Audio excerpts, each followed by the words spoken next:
तो हेलो मेरे प्यारे साथियों, कैसे हैं आप सभी। उम्मीद करते हैं आप सभी अच्छे होंगे और अपनी पढ़ाई को मन लगाकर कर रहे होंगे। उस पढ़ाई को और भी बेटर करने के लिए, यानी आपकी परीक्षा की तैयारी को और भी बेटर करने के लिए आज की क्लास में हम आपके लिए लेकर आए हैं क्लास 12th के चैप्टर 1 यानी बातचीत निबंध के निबंधकार जो है यानी बालकृष्ण भट्ट, उनका जीवन यानी जीवनी परिचय करने वाले हैं, जो आने वाली परीक्षा 2027 की दृष्टि से बेहद ही महत्वपूर्ण होने वाली है। तो चलिए आज की क्लास को बिना विलंब के शुरू करते हैं। अगर आप चैनल पर पहली बार आए हैं तो चैनल को सब्सक्राइब कर लेंगे, वीडियो को लाइक नहीं किए तो वीडियो को लाइक कर लेंगे और अपने दोस्तों के साथ जरूर शेयर करेंगे।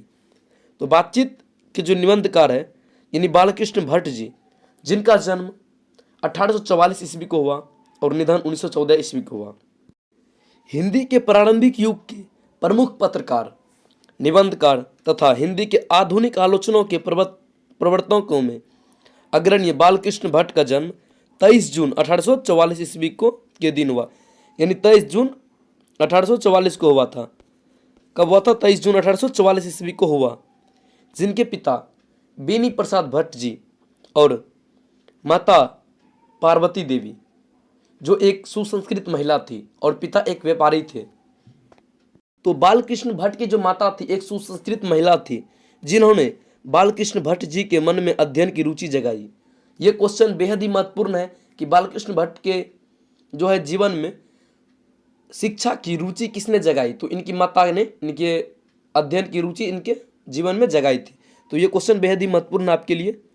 और भट्ट जी जो है, इनका निवास यानी जन्म स्थान जो है यह इलाहाबाद उत्तर प्रदेश था। यानी इनका जन्म एक व्यापारी फैमिली में यानी इलाहाबाद उत्तर प्रदेश में हुआ था। इन्होंने प्रारंभ में संस्कृत का अध्ययन किया, यानी प्रारंभ में जो इसकी शिक्षा हुई थी, इनकी शिक्षा हुई थी संस्कृत में हुई थी, तथा सन 1867 में प्रयाग के मिशन में एंट्रेंस की परीक्षा दी। यानी 1867 में जो है इन्होंने प्रयाग के मिशन स्कूल में एंट्रेंस की परीक्षा दी और सन 1869 से 1875 तक, कब से कब तक? 1869 से 1875 तक प्रयाग के मिशन स्कूल में अध्यापन में कार्यरत रहे। यानी इतना जो डील हुआ, इसमें हुआ कि बालकृष्ण भट्ट जी का जन्म 23 जून 1844 ईस्वी को एक व्यापारी फैमिली में इलाहाबाद उत्तर प्रदेश में हुआ, जिनके माता का नाम और पिता का नाम, माता का नाम पार्वती देवी और पिताजी का नाम बेनी प्रसाद भट्ट जी था। इनसे बहुत ही क्वेश्चन पूछता है, एक क्वेश्चन लगभग इनके जीवन परिचय से पूछता है, इसीलिए आप इनको याद कर लीजिएगा। और जो इनके जीवन में और क्या क्या हुआ आगे देख लेते हैं। इन्होंने 1885 में प्रयाग के CAB स्कूल में संस्कृत का अध्ययन किया। सन 1888 में प्रयाग की कायस्थ पाठशाला इंटर कॉलेज में अध्यापक नियुक्त हुए, किंतु अपने उग्र स्वभाव के कारण इन्होंने नौकरी छोड़नी पड़ी। यानी इनका स्वभाव जो था उग्र था। तो उग्र का मतलब होता है जैसे क्रूर स्वभाव का, यानी गुस्सेला टाइप का।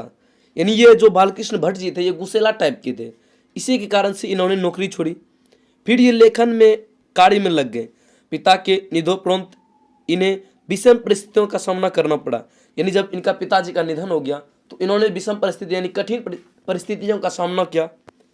इन्होंने भारतेंदु हरिश्चंद्र की प्रेरणा से 1877 में हिंदी प्रदीप नामक मासिक पत्रिका निकालनी प्रारंभ की और इसे 33 वर्षों तक निकालते रहे।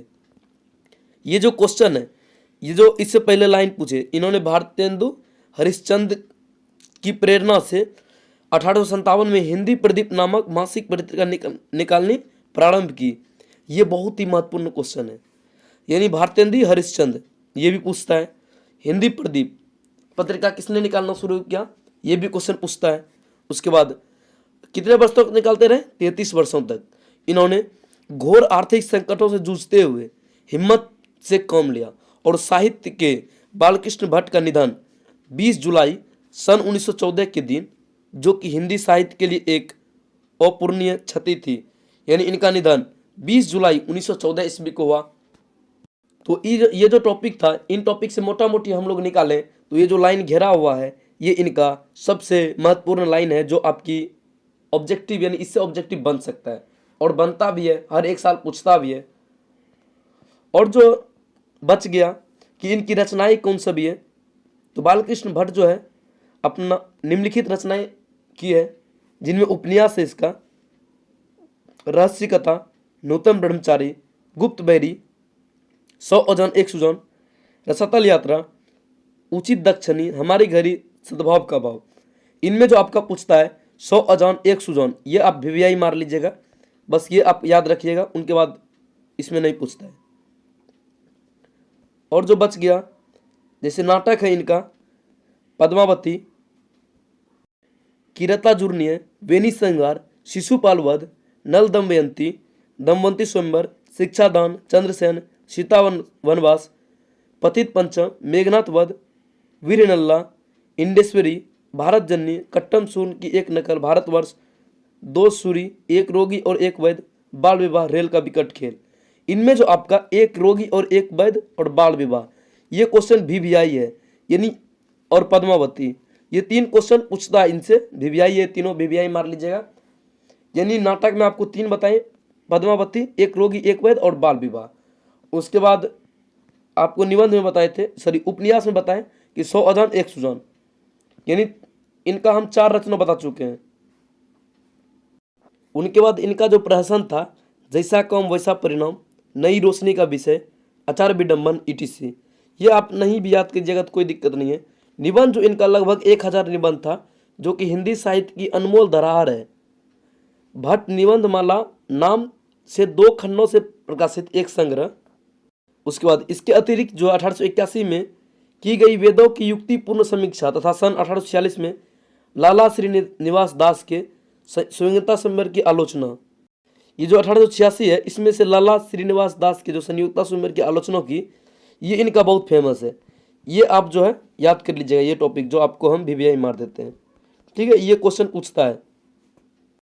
और जो इनका कुछ साहित्य विशेषता बताते हैं कि बालकृष्ण भट्ट जो भारतीय युग के प्रमुख साहित्यकार में से एक थे। इन्होंने आधुनिक हिंदी साहित्य को अपनी जनधर्मी व्यक्तित्व और लेखन से एक नवीन धरातल, दिशा तथा रंग रूप प्रदान किया। ये अपने युग के सर्वाधिक मुखर, तेजस्वी, सक्रिय गोल्डन सीरीज पासपोर्ट साहित्यकार रहे। इन्होंने बाल विवाह, स्त्री शिक्षा, महिला स्वतंत्रता, कृषकों की पीड़ा, अंग्रेजी शिक्षा, देश प्रेम, अंधविश्वास आदि सामाजिक विषयों पर खुलकर साहित्य सृजन किया।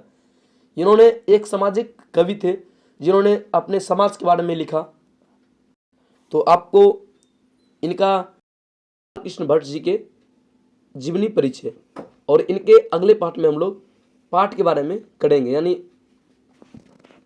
यानी बातचीत निबंध में जो है उनको बारी बारी से एकदम आसान भाषा में तोड़ तोड़ के आपको बताया जाएगा इस चैनल के माध्यम से। तो आप लोग इस चैनल को जरूर सब्सक्राइब कर लेंगे।